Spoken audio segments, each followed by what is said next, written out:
Jy's ingeskakel by Oasis FM, die radiostasie wat lewende water bring. Ons saai uit op 89.8 op die FM-frekwensie en saam met my in die ateljee 'n baie spesiale gas, maar voor ons by Corrie Venter kom, wil ek daarom net vir jou sê, jou gasheer vandag, ek is Gabriel van Eden en jy's ingeskakel op die program Eer aan God. En ons gaan nou lekker gesels. Corrie Venter, oor na jou, as jy so ietsie vir ons kan vertel van wie is Corrie Venter en wat bring jou in Jeffreys Bay? Gabriel, môre, baie dankie. Dankie vir die geleentheid wat jy my vandag gee om so 'n bietjie saam met jou te kom gesels oor 'n onderwerp wat ek dink so baie van ons in die hedendaagse tyd ondergaan. Ja, Corrie Venter kom van Pretoria af. Ek is gebore in Pretoria. Ek het daar nog altyd, my ouers het ons in 'n Christelike huis grootgemaak, waar ek dan later deel van 'n mannebediening geraak het. Okay. En om net kortliks het my seun deur 'n baie traumatiese mediese ondervinding gegaan en ek het net besluit om my hart ten volle vir die Here te gee en my disippelskap te begin. Ja, ek is 2016 het hierdie draai in my lewe gekom, 2018 is ek georden. So ek doen al so 8 jaar wat ek bediening doen, disippelskap opgevat en werk vir Jesus. En ons is deel van die J-Bay Bikers Church hier in Jeffreys Bay. En ek is ook dan hoof van Max Ministries Suid-Afrika, van ons motorfietsbediening. En ja, ons leef vir Jeffreys. Ons kom van Plettenberg Baai af. Ons het daar gebly, 'n strandhuis gehad en daar gebly vir 'n paar jaar. En toe besluit ons wil skuif en ons wil bou en ons wil Mosselbaai. En ek moet vir jou sê, ek en my vrou het ons huis gevind. Wat 'n pragtige plek. Jeffreys Bay, dit borrel net van liefde. En definitief die mooiste plek ooit. So ja, vir die Cougar en vir Jeffreys Bay, baie dankie dat julle ons verwelkom het. En dankie dat ons 'n geleentheid kan kry soos hierdie, om vir Jeffreys dankie te sê. Baie dankie daarvoor. Dis eintlik vir my so wonderlik dat, dis amper asof vir mense in 'n slagyster inloop. Want ek het vanoggend weer gehoor oor 'n paar manne ook gesê het, hulle die eerste dag wat ek in Jeffreys Bay ingekom het ek net geweet, hier is iets anders. En die wonderlike ding is, ons kom bly hier, die Here bring ons Jeffreys Bay toe, ons geniet ons verblyf, ons geniet die see en alles wat daarmee saam is, maar aan die ander kant, geniet die Here wanneer ons besig is om hom lief te hê en ander van hom te vertel. Amen, amen. Ek moet sê, dit is of die Heilige Gees my naartoe gebring het. Nie dat ek het in Jeffreys bedien, ek het so 1 keer in 3 maande, het ek vir die motorfietse bediening hier onder by die amfitheater kom doen.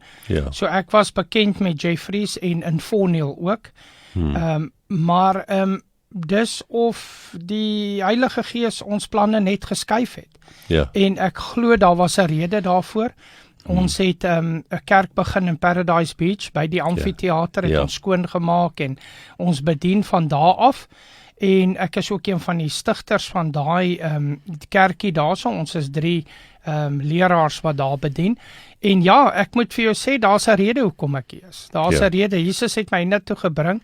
En as ek net sien hoeveel bedienings aspekte is daar binne in Jeffreys, weet ek daar is 'n plekkie in die son vir ons. En Jesus het my gebring om dit dalk net vir hulle 'n bietjie makliker te maak en net hulle vertel wie Jesus Christus is. En Jeffreys is Jesus Christus, as ek dit so mag sê. Is soos iemand gesê, Jesus Bay. Nie meer Jeffreys Bay nie, Jesus Bay.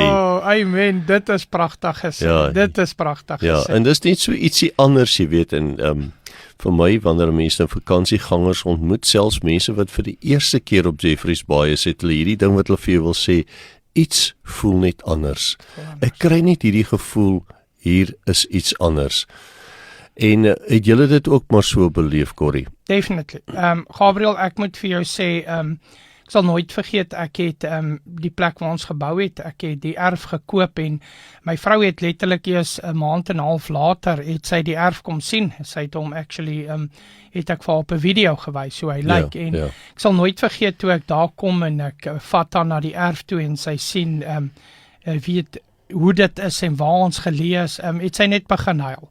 En sy het my gesê, wat 'n awesome plek. Nou, ons kom uit Pretoria, uit die Moot uit.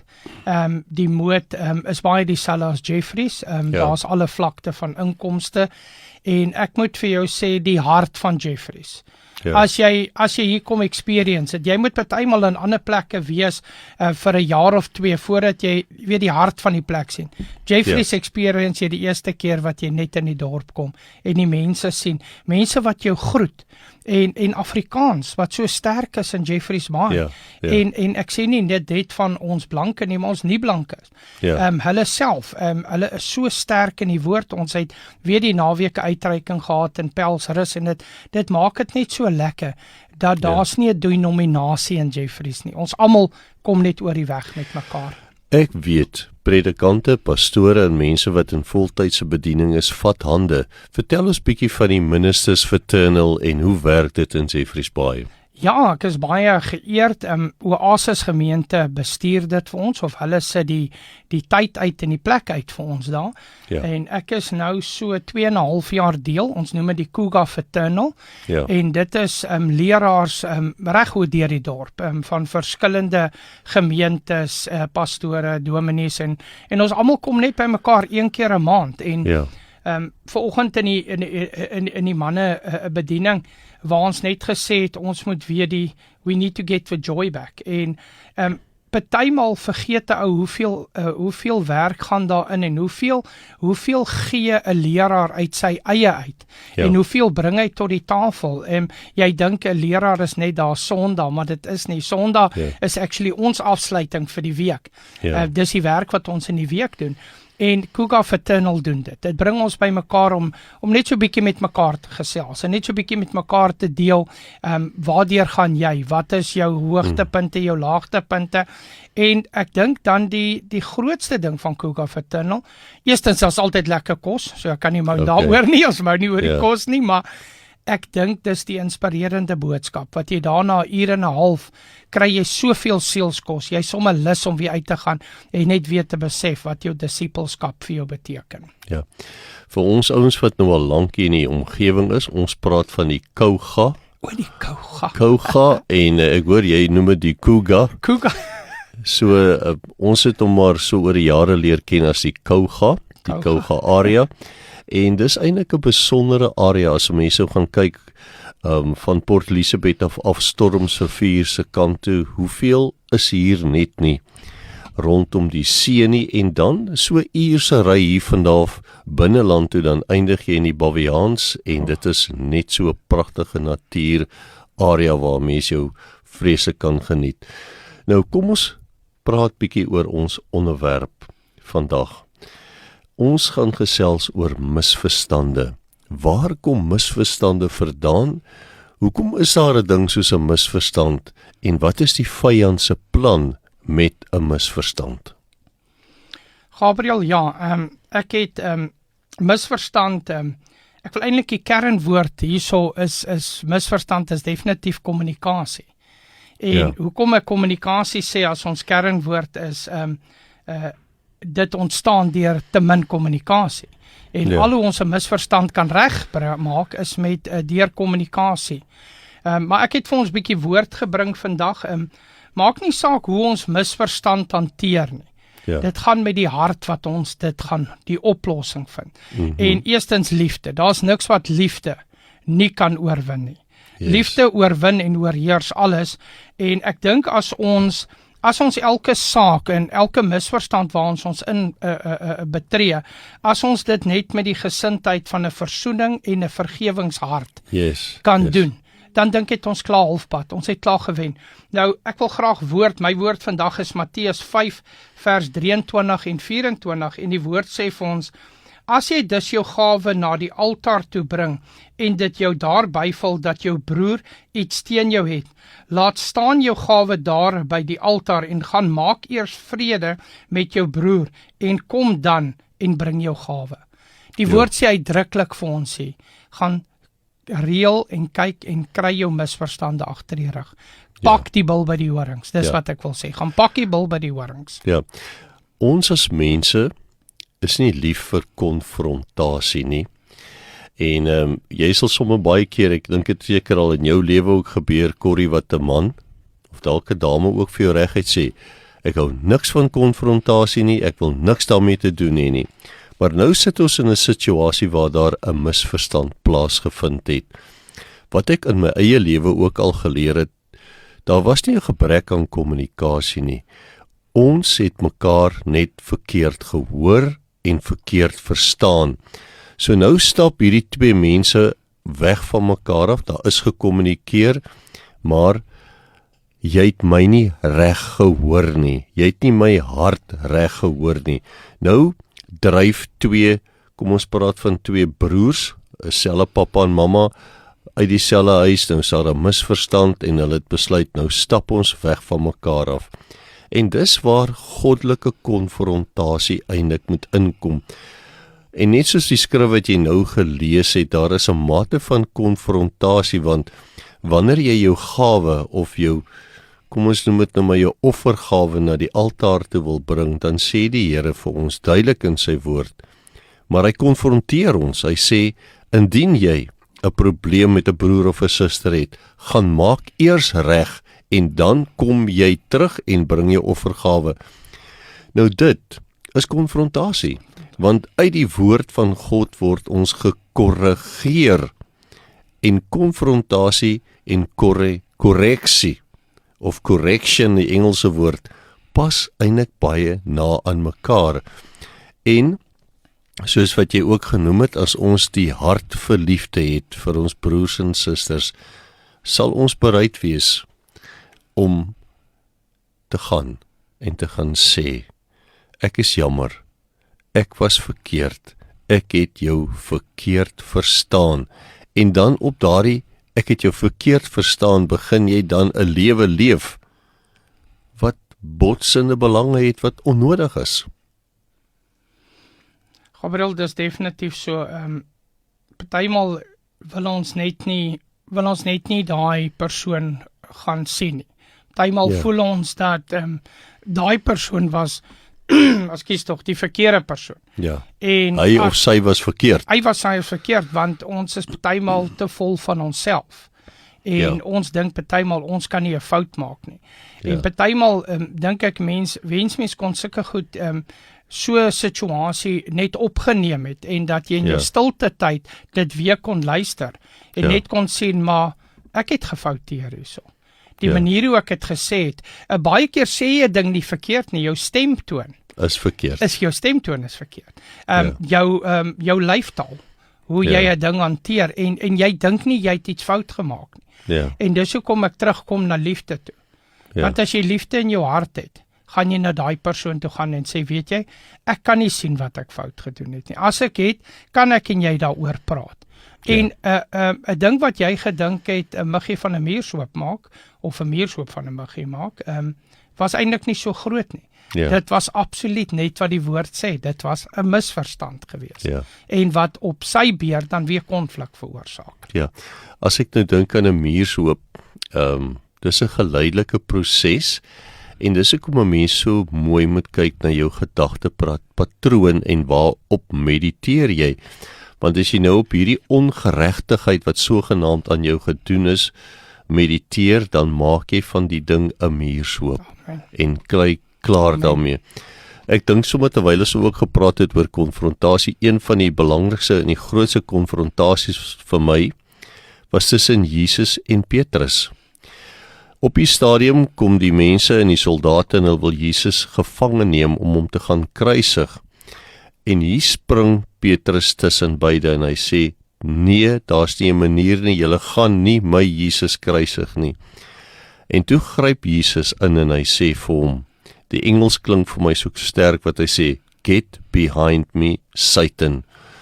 Dis amper op daardie oomblik moes Jesus vir Petrus konfronteer in liefde, wat hy net vir hom gesê het, Petrus, jy verteenwoordig nou die duiwel, gee pad hierso, want my kruisiging is deel van my Vader se plan van liefde, om jou en almal in die wêreld vry te maak. En dis hoekom daardie konfrontasie tussen Jesus en Petrus, en hulle was verskriklik lief vir mekaar, maar dit was ook Petrus se liefde vir sy Jesus, wat sy kruisiging wou gestop het, maar omdat hy nie 100% ingelig was oor wat besig is om te gebeur nie, was hy uit 'n misverstand. Sy idee was, ek stop hierdie, en toe kon Jesus die probleem oplos deur vir Petrus te sê, Petrus, oppas, gee pad, jy is besig om die verkeerde ding te doen, die regte ding is dat ek gekruisig moet word.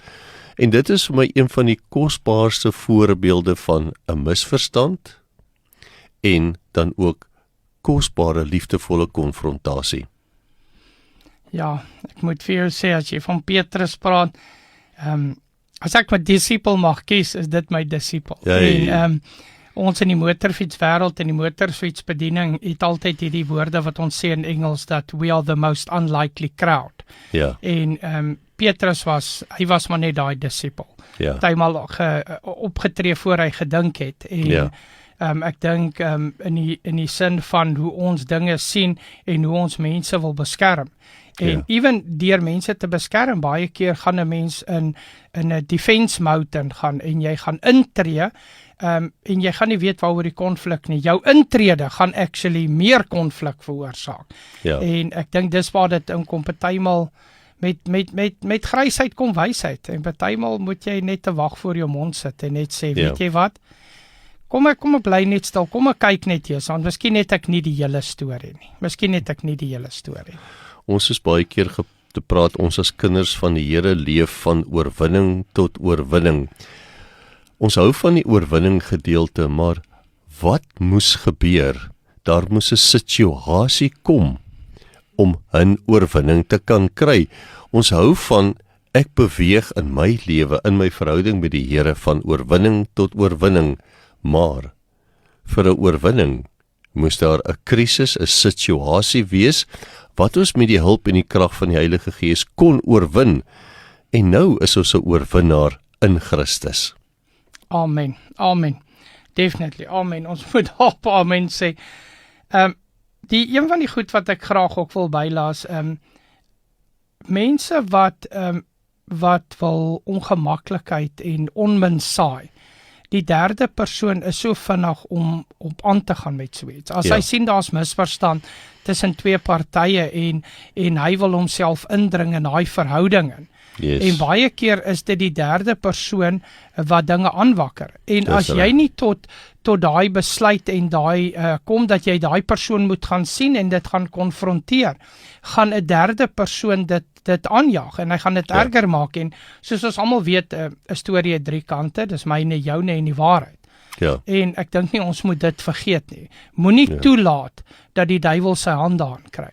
Want as 2 Christene nie eye to eye sien met iets nie, gaan dit die hale plek wees vir die duiwel, om te sien, hier's 'n misverstand, laat ek hierdie klein dingetjie opblaas, dat dit groot raak, en ons moet so versigtig wees daarvoor, dat ons dit nie te groot opblaas wat dit nie is nie. Ja, ek word weer herinner, die Here lê dit op my hart, 2 Korintiërs 5 vers 18 en 19, wat die Here sê in sy woord, hy het die wêreld met hom versoen deur Jesus Christus, en hy roep ons in 'n bediening van versoening. Nou met ander woorde, as ons versoening gaan nastreef, dan dra dit 'n salwing. Met ander woorde, die Here sal dit vir ons moontlik maak, maar ons het die verantwoordelikheid om die eerste tree te gee in versoening.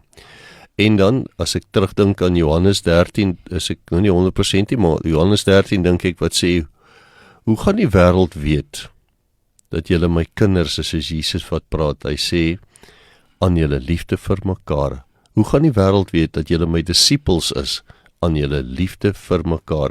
Nou kan ou verstaan, hoekom misverstande 'n ideale instrument in die vyand se hand kan wees, en ook soos jy gesê, die derde persoon, en nou bars daar 'n bom, en ons kan nie meer vir die wêreld wys, ons is lief vir mekaar nie. Dan het ons, soos iemand eendag vir my gesê het, ons het botsende belange, dit lei tot gevegte. Daai is baie waar, en weer soos jy sê, alles kom terug na liefde toe. Ja. Alles kom terug na liefde toe. Daar's soveel misverstande. Ek het drie wat vir my uitstaan, wat vir my regtig na in die hart lê. Ek weet daar's baie mense wat dalk iets anders die gaan bysit, maar misverstand binne in die familie. Dit is altyd vir my ietsie, en daar het ek pa en ma in die huwelik, weet misverstande daar, en veral tieners. Nie net ouers wat weet hulle hare uit hulle koppel trek oor tieners nie, maar tieners wat net die beste gaan, en ouers wat vergeet hulle was ook tieners op 'n slag. Dan vriende se misverstand, en daar is liefde 'n dubbeldoel. Liefde kan alles regmaak, maar liefde is baie keer die probleem in familie, in vriende. En dan natuurlik een van die groot dinge is in ons kerklike wêreld, is die geestelike misverstande. Mense verstaan nie altyd kerkbestuur nie. En jy kom op 'n Sondag daar en jy kry jou sielskos, maar daar's 'n besigheid daar agter wat bestuur word, en dis so vinnig om jou opinie te gee, en so vinnig vir misverstande om hand uit te ruk daar. So ja, daai drie staan vir my uit, familie, vriende en geestelike misverstande, en doen ons dit onder liefde, kan ons nie verkeerd gaan nie. So as ons dit met liefde doen, is ek glo dat ek weet, met liefde sal ons alles kan oorwin. Ons sal alles oorwin. En die woord sê ons, 1 Korintiërs 13 vers 17 sê liefde verdra alles. Is dit nie so mooi? Weet jy, dis vir my eintlik die gawes van die Gees. Ek weet nie of jy kon onthou wat iemand vanoggend genoem het, liefde. Liefde, en dan kom vreugde en al die goed. En dit maak ons 'n bietjie meer verdraagsaam, want ons fondasie is liefde. En omdat jy iemand liefhet, en nou hier's die goeie nuus, nie jou liefde nie, maar die liefde wat die Heilige Gees in jou hart stort, maak dit moontlik om dan nou te kan lief hê en misverstande uit die weg uit kan ruim. Ek moet vir jou sê, my vrou het hierdie woorde wat toe ek en sy nog, ek sal nooit vergeet nie, toe ons nog gekuis het op skool, het sy altyd hierdie woorde gehad. Sy het gesê, 'n man wat respek het vir sy ma, sal eendag respek hê vir sy vrou. En ek glo daarin, en ons het ons kind so groot gemaak. En nou na 38 jaar wat sy my maatjie is, en 32 jaar my vrou is ek so geseën. En daai woorde slaan soveel harder. En ek sien dit met dit wat ek ingebring het in ons huwelik, en sy het ons in ons seun ingesit. En in die huwelik wat hy vandag het. En ek moet vir jou dit sê, 'n respek tot God sal lei na respek vir jou medemens. As jy respek vir jou medemens en respek vir God het, dan weet ek liefde sal oorwin.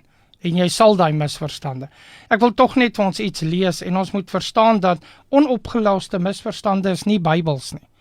Hoor wat hoe mooi sê, 1 Johannes 4 vers 20 sê vir ons die volgende, en 21. As iemand sê, ek het God lief, en hy haat sy broer, is hy 'n leienaar. Want wie sy broer, wat hy nie kan sien nie, liefhet nie, kan onmoontlik vir God lief hê, wat hy nie kan sien nie. En hierdie gebod het ons vir hom gekry. Wie vir God liefhet, moet ook sy broer lief hê. Is dit nie so mooi nie? Dit sê vir ons, dit gee ons hier instruksie, dat hy misverstand moet opgelos word. Gaan sien jou broer en praat met hom. Gaan sien jou broer en praat met hom. Iets wat ek ook al geleer het is, en ek het dit ook al beleef, waar 'n fasiliteerder inkom. Dit kan in 'n huwelikskonsep wees, of vriendskap, of broers, of binne familie, wat iemand net die twee persone by mekaar kan kom en amper soos 'n skeieregter vir hulle sê, goed, ons gaan vandag gesels oor hierdie misverstand, oor pa se kar, wat nou hier geërf is, en die hele situasie vir die een is dit baie emosioneel, die ander een soek net die geld, dan kry jy 'n fasiliteerder in wat net bietjie die gesprek kan help en sê, okay, nou bly jy stil, gee gou vir jou broer 'n kans, en so kan dit nogal help, maar ek besef, maar net weer eens vanoggend, vir ons manne, om vir iemand te bid, is nie so 'n groot ding nie, maar om te vra vir gebed, kan julle asseblief vir my bid, kan jy vir my bid, ek is hande in die hare, ek weet nie hoe om hierdie situasie te hanteer nie. Waar wat jy daar sê, veral geld, dink misverstand en geld, mammon, bring ongelooflike misverstande, en waar jy sê ons 'n fasiliteerder inbring, is ons fasiliteer nie, maar die Heilige Gees nie, wat intree. Jy kan daar sit en daai man kan vir jou sê, maar dis hoe dit is die hart wat jou pa gehad het om daai motor vir sis te gee. En jy's kwaad, want jy voel, hoekom word sy bevoordeel? Maar partykeer, luister nou wat die Heilige Gees. My vrou het altyd hierdie ding wat sy vir my sê, luister na jou stemmetjie, en jou stemmetjie is die Heilige Gees. Hy wat met jou praat, moenie. Ek geloof my, ons in die motorfiets wêreld, hy praat bietjie harder met ons baie keer, as ons nie dink wat ons doen nie. Maar ja, misverstande, lekker onderwerp. Die interessante ding is, wat ek ook nou al beleef het, jy het nou dalk 'n misverstand met iemand, en dit maak jou sensitief vir die persoon, en as hy van vooraf gestap kom, dan kies jy maar om 'n ompad te stap, of om 'n omdraai te loop, en dan die ander ding is, jy is amper as jy self in 'n misverstand verhouding met iemand staan, is jy meer geneig om ander se probleme ook raak te sien, en kan sê, o ja, ek kan sien, jy en daai man, hulle praat nie met mekaar, wat gaan hier aan? En dis amper asof jy, wanneer jy self met die ding worstel, dit makliker in iemand anders se lewe kan raak sien, en dan sukkel daarmee om nie die ander een te oordeel nie. Nou, want jy het 'n probleem met misverstande, nou oordeel jy iemand anders wat 'n misverstand het, want jy ly self onder misverstande. Ai, Gabriel, is dit nie soos as mens 'n motor koop nie? Jy het nooit gekyk na daai tipe motor nie, nou koop jy ene, nou kan jy jou oë nie daarvan afhou nie. Nou kyk jy en jy sien hierdie goed, jy kan nie glo, waar kom al hierdie modelle vandaan nie, en ek het nooit eens na hierdie fabrikaatmodel gekyk nie, en dis presies so. Wanneer jy daar staan, en jy staan in daai konflik en daai misverstand, ons is dalk vinnig om dan te oordeel. Maar is dit nie daar wat die Heilige Gees nou vir jou wys? Kyk die karre wat op die pad is, kyk die motors wat hier is, nou kom hy en hy wys vir jou. Maar kyk, jy sien jy daai misverstande tussen daai man en vrou. Dis presies wat jy en jou vriend nou deurgaan, want julle albei is te hardkoppig om net te sit. En weer eens, dit is baie keer net wat die woord sê, dis net 'n misverstand. Dis net 'n misverstand. Terwyl jy nou daaroor praat, dis amper asof jy in iemand anders die gebrokenheid en die pyn en die seer sien wat in jou eie lewe is, en nou oordeel jy die ander omdat hy in so misverstand situasie sit, maar eintlik word jou oë net oopgemaak, is asof die Heilige Gees op jou regterskouer tik en sê, sien jy daai probleem, sien jy daardie gemors, presies waarmee jy sit, wat gaan jy doen omtrent dit? Gabriel, laat my dink, toe ek nog jonk in die bediening was, en ek my eerste Sondagdiens gedoen het, en ek kom met hierdie woord, ek het hierdie woord, en ek borrel, en ek wil net hierdie woord uitkry, en na die tyd kom 3 mense my dankie sê vir die woord, en al 3 sê absoluut verskillend, en dit was nie my woord nie. Dis nie wat ek wou hê hulle moes luister nie, en ek leer daar dat die Heilige Gees gaan hulle hart en ore oopmaak wat hy wil hulle moet hoor. Hulle vat iets uit my woord uit wat glad nie my boodskap was nie. En dit kom terug na dit toe. Die Heilige Gees wys vir jou, kyk daar, dis wat jy deurgaan. Jy wil dit nie besef nie, jy oordeel daaroor daai 2, maar miskien moet jy kyk. So, ons het altyd in Bybelskool, onthou ek, het ons het jy voor 'n spieël gestaan en jy het met jouself gepraat en jy het bedien vir 'n spieël. Ja. En baie keer dink ek, as ek nou daaraan dink, baie keer as jy dalk in 'n konfliksituasie kom met 'n misverstand met 'n vriend of 'n geliefde of 'n familielid, gaan staan voor die spieël en gaan praat met jouself. Ja. Baie keer gaan jy 'n deel van jou sien wat jy nie gedink het daar binne is nie. Ja. Ons het nou dalk luisteraars wat luister en die pyn en die seer van gebroke verhoudings, gebroke familie en al hierdie tipe van realiteite moet beleef. Elke dag as hulle opstaan, as hy gaan slaap, dan loop hierdie ding saam met hom, dit spook by hulle. Kan jy vir ons dalk 'n paar praktiese punte gee? Hoe kan ons vandag vir 'n luisteraar aanmoedig? Hoe kan 'n mens hierdie misverstand uitsorteer, onder die knie kry en in oorwinning met Jesus leef? Ek dink die heel eerste wat vir my opkom is gebed. Ja. Die oggend as jy jou oë oopmaak. Ja. Vra eers vir Jesus Christus om die dag saam met jou te stap. Yes. En Jesus weet presies wat in jou lewe aangaan. Ja. Hy weet dit presies, maar hy het nodig dat jy dit vir hom sê. Ja. So vat jou konfliksituasie na sy voete toe. Dit is vir altyd so moeilik as ek 'n begrafnis moet doen. Want maak nie saak wat ek sê nie. Al wat ek kan sê vir daai persoon, hier is jou kind terug, hier is jou man terug, hier is jou vrou terug. Dis wat hy wil hoor. En dis nie wat ek kan sê. Die woord sê, al wat ek kan doen, ek kan rustigheid bring. Ek wil vir jou sê wat deur daai eina gaan, daai seer gaan. Wend jouself tot God. Yes. Gaan na sy voete toe. Ek het al baie keer dan dit vir my gevoel, jy weet, ons moet verstaan dat God se tyd en ons tyd gaan nie altyd ooreenkom nie. Yes. En partymal dan bid ek tot goed waar ek deur dinge gegaan het wat ek nie verstaan het nie, waar ek familielewe waar ons my boetie sy seun verloor het op 8 het. En dit vir my gevoel dat ek wil my dad beklei want ek verstaan dit nie. En as ek nie deurbrake kry, dan gaan ek in my binnekamer en ek gaan op my knie en ek bid tot hom. So ek wil vir jou sê, nommer 1, om daai seer weg te kry, bid. Yes. Nommer 2 is, bring dit na Jesus se voete toe. Ja. Die deurbrake gaan kom. En dan wil ek vir jou sê, whatever jy daarna doen, benader dit heel eerstens uit liefde en benader dit met 'n vergewingshart en 'n versoeningshart. Ja. En as jy nie versoening kry by daai persoon nie, vat dit ook na Jesus toe. Ja.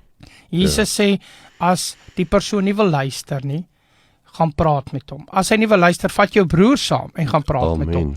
As dit nog steeds nie werk nie, vat 'n leraar saam en gaan praat met hom. Ja. En daar gaan mense wees wat net nie gaan luister. Daarna maak jy dit 'n gebedsaak en jy sit dit in God se hande, want hy sal die deurbrake voorsien. Ek hoor iets rondom 'n geloofsgemeenskap.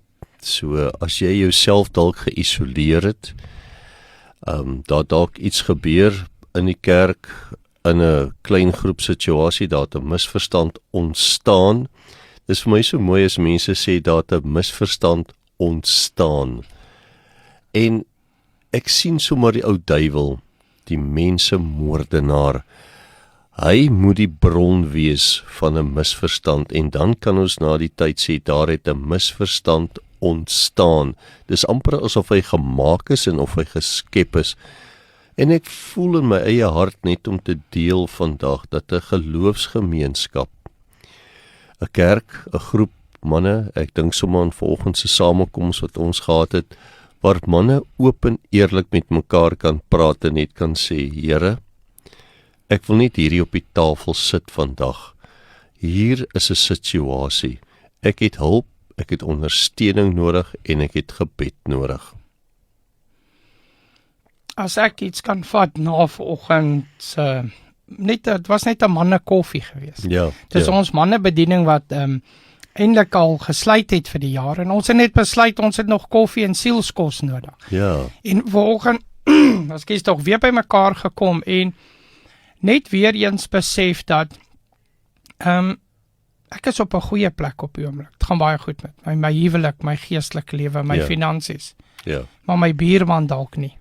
Ja. En as jy so geseënd is dat jy kan regtig sê dat jy het vrede in jou hart, gaan soek wie nie daai vrede het. Ja. En een van die boodskappe wat ons vanoggend uitgevat het daarso was dat ons het daar 'n klomp manne wat almal uitverkoop is aan Jesus Christus. Ja. Maar dis ons werk, ons disippelskap om hier vanaf te gaan en dit te maak werk. Daai mense te gaan soek wat net nie weet nie. Wanneer jy op daai vlakte is, wat jy net nie weet wat te kan toe nie. Dis wanneer mense soos ons, wanneer stasies soos hierdie, wanneer gemeentes en hierdie dorp, Kouga, my nuwe naam, ek sal dit onthou, wanneer hierdie dorp so saam staan, dat jy het net nie 'n ander keuse as om die mooi in God se werke te sien nie. Ja. En kom ons as 'n gemeenskap probeer dalk net om weer ander die kans te gee om die mooi van ons Kouga te sien. Ja, ja. Ek dink sommer die Engels vir 2 Korintiërs 5:18 en 19 sê, you are called into a ministry of reconciliation. Amen. Jy is geroep in 'n bediening van versoening of dan nou reconciliasie. En met reconciliasie vind 'n ding plaas wat ons noem restituisie. Met ander woorde, dit lei tot regstelling. As ek nou per ongeluk nie by die stopstraat stop nie of iemand anders stop nie en ons bots in mekaar vas en dit was my skuld, dan moet ek die verantwoordelikheid vat en te sê, ek was verkeerd. Ek het nie gekyk nie, ek het jou nie raak gesien nie en ek het in jou motorvoertuig vasgery. Ek gaan vir jou 'n voertuig huur terwyl ek jou voertuig gaan laat regmaak. Want wat doen mens? 'n Mens is geneig om die woordjie te gebruik en te sê, sorry. Sorry. Ek het nou wel in jou vasgery, maar sorry. Deur nie te sê, ek was verkeerd. Ek het jou nie raak gesien nie, ek het in jou voertuig vasgery. Ek gaan vir jou voertuig huur en ek gaan seker maak dat jou voertuig herstel word. As jy nie versekering het nie, gaan ek dit my eie sak uit doen. Nou kyk hierso, as 'n ou nou in hierdie rigting praat, dan kan dit dalk op 'n ontploffing uitloop. Want, wat is die einde van die storie? Uit hierdie motorongelukke, wat niemand beplan het nie, kan iets gebeur wat God beplan het. En wat beplan God? Dat ons mekaar sal lief hê, dat die wêreld sal kan sien, die manier hoe hierdie ongeluk hanteer is, hoe dat daar restituisie plaasgevind het, reconciliasie, en dan ook daai vergoeding of vervanging of bystand wat baie kosbaar is. So waar, so waar. Dit is, ek deel graag met jou wat met my gebeur. Ek en die vrou kom een Sondag laatmiddag deur Kraddock. Ja. En ek sien nie hierdie groot stuk sement in die pad lê nie en ek slaan nou met my wiel en die wiel is stukkend, die rim is stukkend en ek moet stop en die wiel vervang en nou ry ons en ek is so ongelukkig en so kwaad en vir wie jy toe die kwaadste? Ek is die kwaadste vir my vrou, want sy het gesê pas op en toe pluk ek die stuurwiel na die klip toe. En ek is boos vir haar en seker so na 3:30 toe ek nou kalmeer, toe sê sy vir my die volgende woorde, sy sê, het God ons nie net weggehou van iets wat vorentoe op die pad sou gebeur het nie. Wow. Daai ongeluk wat jy nou sê, het daai ongeluk nie gebeur dat 2 mense mekaar moes ontmoet het nie. Ek maak 'n punt daarvan dat elke situasie waar ek my in beklee, of dit nou reg, lelik, erg, hoe ook al is, ek bring Jesus tot die partytjie. Ja. Ek maak seker waar ek my ook opdink dat ek mense vertel van Jesus. En baie keer kom ons in situasies en ek dink ons is meer vlam te vinnig op en dis hoekom ek gesê het met grysheid kom wysheid. Ons is so geneig om net terug te sit.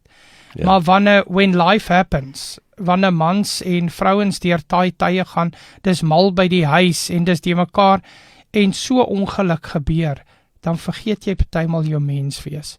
Jy vergeet partymal jou maniere. Jy vergeet baie meer wat uit jou mond uit dan kom. En weer eens, sit 'n wag voor jou mond en dink net daaraan. Jesus het daar op jou pad gebring om dalk maak van 'n lelike 'n mooi. Maak van 'n lelike 'n mooi. Dit is my so belangrik. Ek dink een van die misverstande wat ons baie keer dalk nie heeltemal verstaan nie, is in jou verhouding met jouself. Nou kom jy op 'n punt in jou lewe waar jy onder die indruk was, jy het nou dalk vir iemand iets gesê en gedoen en nou is jy onder die indruk, dis in jou verhouding met jouself. Hierdie was nou 'n gemors. En dan sluip 'n ding in so selfhaat, selfwoede. Jy kan jouself nie vergewe nie. As ek nou dink sommer aan daai stuk beton waarin jy vasgery het, dis mos jy wat die kar bestuur het. Dis mos jy wat hierdie gemors veroorsaak het. Kyk nou net wat 'n sleg mens is jy. En dis by die ou vyand se droom, as hy ons kan kry om onsself te haat, en jy sit met selfwoede en al hierdie goeters, dan sê die woord van God, jy moet die Here jou God lief hê met jou hele hart, jou denke, jou siel, jou emosie, alles wat in jou is. En dan die tweede wat hiermee gelyk staan, jy moet jou naaste lief hê, soos wat jy jouself lief het. En hier dop ons baie keer die toets. Jy het hom vir God lief vir die voordele, en dan het jy nou jou naaste lief, maar moenie net met my kom praat oor my verhouding met myself nie.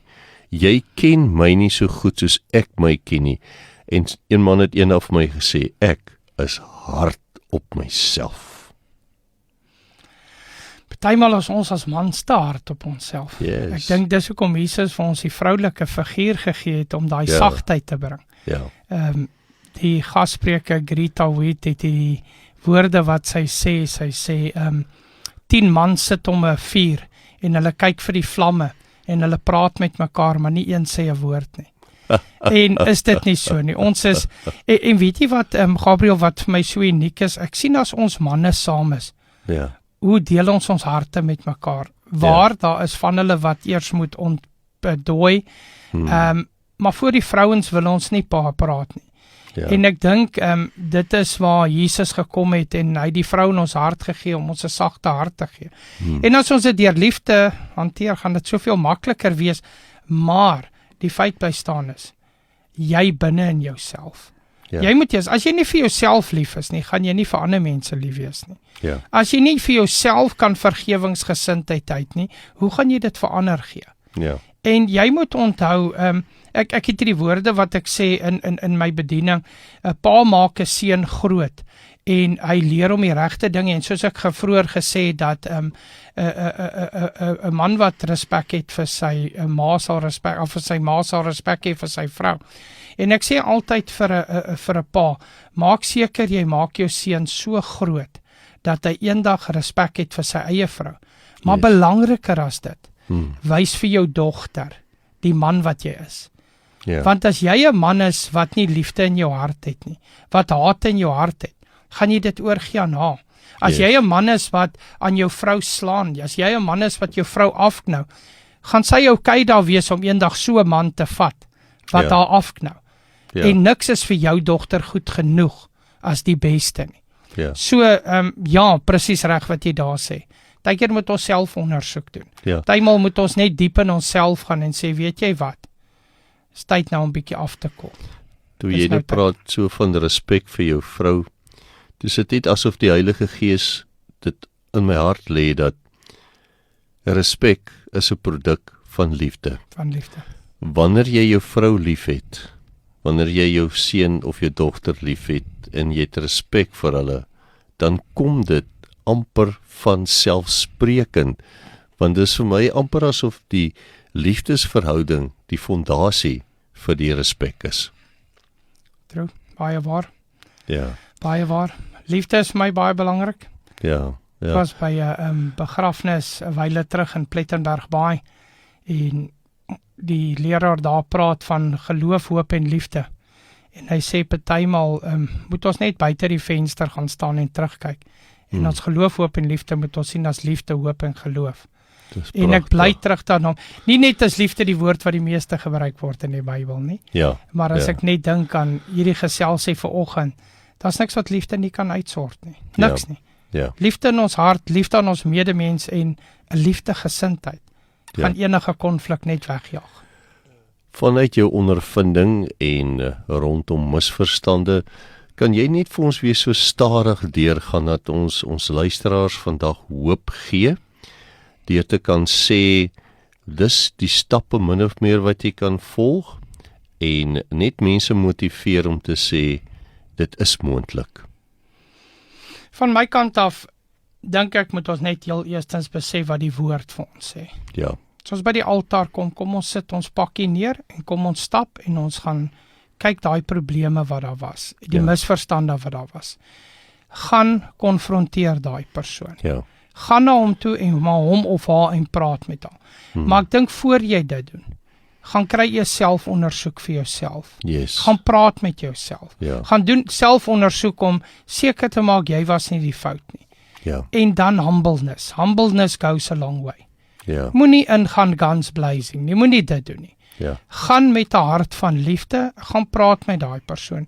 En ek kan vir jou amper met sekerheid sê, dat 80% van daai gaan letterlik wees wat die woord sê, dit was 'n misverstand.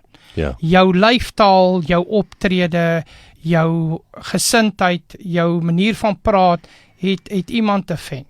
En ek wil net vir jou sê, gaan ondersoek jouself, gaan praat met daai persoon, en kyk dat jy 'n oplossing vind. Daar is 'n oplossing. En voor jy dit alles doen, maak dit 'n gebedsaak. Maak dit 'n gebedsaak en vra vir Jesus om sagte harte te bring by beide partye, en dat ons daai konflik kan uitsorteer. ja.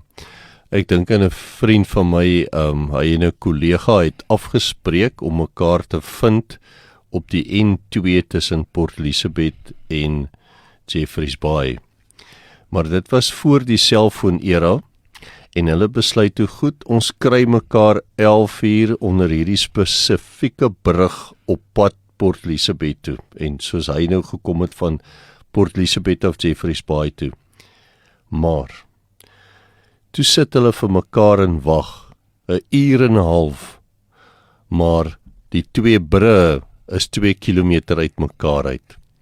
En dit was 'n belangrike ontmoeting, want dit gegaan oor besigheid en belangrike besluite wat geneem moes word. Nou hier sit beide van hierdie twee persone, hulle het voor hulle gery het met mekaar afgespreek, ons kry mekaar 11 uur onder die spesifieke brug, want ons moet hierdie besigheidstransaksie vandag kan afhandel. Nou moet jy weet, albei van hulle was by die ontplofpunt verby, moordsake wil ek amper sê, maar beide partye het die regte ding in gedagte gehad, in sy voertuig geklim, deurgery, gesit en wag vir meer as 'n uur en 'n half, en toe maar besluit, bogger hierdie hele storie, nou ry ek. En dit is vir my, as ek so na hierdie storie van die vriend van my luister, dan dink ek, wat 'n disaster, wat 'n gemors. Maar weet jy, hulle het opgemaak, hulle het mekaar vergewe, want albei het verkeerd verstaan, het was nie die een persoon nie, albei was onder die verkeerde indruk, die brug wat beskryf was, waar die brug lê, en waar hulle sou wag, het was net een gemors. Maar weet jy, hierdie twee manne is tot vandag toe nog vriende, en hulle het vir jare lank besigheid gedoen. Maar dis maar die ou vyand se agterbakse manier, om 'n misverstand wat van beide kante af kom, so gemors te kon veroorsaak. So, wat ek maar net vir jou wil sê vandag, moenie moed opgee nie. Vra die Here om sy liefde in jou hart te stort, sodat jy kan deel en die liefde van Jesus kan uitleef. So 'n laaste dingetjie van jou kant af, voor ons afsluit. Gabriel, ek het hierdie woorde, my hart vir die luisteraars vandag. En ek dink dit kombineer alles waaroor ek en jy gepraat het. Dit sê, jou verhouding tot jou medemens is 'n weerspieëling met jou verhouding tot God. Amen. Amen. As jy met God kan praat openlik, kan jy met jou vriend praat openlik. Yes. Jy moenie laat 'n misverstand, 'n goeie vriendskap belemmer nie. Ja. Ek lees dit weer vir jou. Jou verhouding tot jou medemens is 'n weerspieëling met jou verhouding tot God. Ja. Dit sê dit so mooi. Dit is pragtig. Dit sê dit so mooi. Corrie, baie dankie vir die kuier hier by ons in die ateljee by Oasis FM. Soos jy gehoor het, is die radiostasie wat hoop bring, lewende water. En ek dink dit is so belangrik om te besef, hierdie lewende water is veral in verhoudings baie relevant. Sal jy vir ons afsluit met 'n kort gebed en baie dankie vir jou besoek. Gabriel, baie dankie. Luisteraars, die wat luister, kom ons raak net stil en ons kom vra net vir dit om saam met ons te beweeg. Almagtige God en Vader, hoe lekker vanoggend dat jy my weer as 'n deel van jou gereedskap kan gebruik, yes. Dat ek my disippelskap kan voorleef, dat ek hier met 'n Christen man kan sit en ons kan bietjie praat oor dinge wat belangrik is, oor dinge wat soveel eina maak, dat ek vra dat jy alle misverstande daar buite, dat jy dit met 'n hart van liefde kan oplos. Ek vra dat elkeen daar buite hulle wend tot die drie heilige God, dat hulle die Heilige Gees gebruik, die Heilige Gees, die stemmetjie in jou, gebruik hom, en dat ons probleme kan oplos, en dat ons aan die ander kant kan uitstap en sê, weet jy dit was 'n les om te leer, maar ek het nie 'n goeie vriend verloor nie. Dit van die goed sal seker nooit opgelos kan word nie. En as dinge so seer maak, laat hulle net uit mekaar uitstap en hulle nog steeds hulle lewe kan geniet. Maar ek dink belangrikste vanoggend is mense wat met seer sit, seer wat hulle nie met 'n persoon kan oorgaan praat nie, misverstande wat gebeur het met mense wat dalk nie meer leef nie, dat hulle tot jou voete kom en jou nader. Ons gaan daai persone weer sien. We are not of this world, we are only passing through. Dankie vir jou liefde en krag. Dankie dat jy iets so sosiale media vir ons gee, dat ek en Gabriel vanoggend hier kan vergader en dalk net 'n antwoord vir iemand gee wat regtig voel, daar's niks verder om te doen daar nie. Dankie dat ons kan ontwend tot U en dankie dat ons vandag 1 Korintiërs 13 vers 13 kan gebruik. Geloof, hoop en liefde, waarvan liefde die grootste is, in U groot en goddelike naam alleen. Amen. Amen, amen.